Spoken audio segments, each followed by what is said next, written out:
You are looking at Julian's pronunciation guide, where we look at how to pronounce better some of the most mispronounced words in the world, like this other curious word. But how do you say what you're looking for today?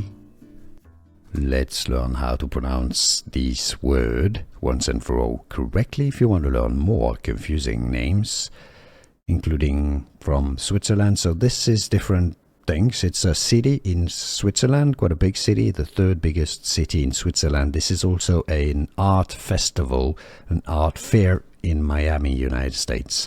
In both cases, actually, it's pronounced Basel, right? So that's pretty good, actually. If you're looking for the city in Switzerland, Basel, from German Basel. Also, the art festival in Miami Beach, Basel. So that's easy. It's not basil. Basil would be the herb. So, yeah, it's easy pronunciation, how to pronounce Basel, and now you know. Here are more videos on how to pronounce more confusing words and names too many mispronounced. Like this video if you found it useful. I appreciate your support. I'll see you soon, and thanks for watching.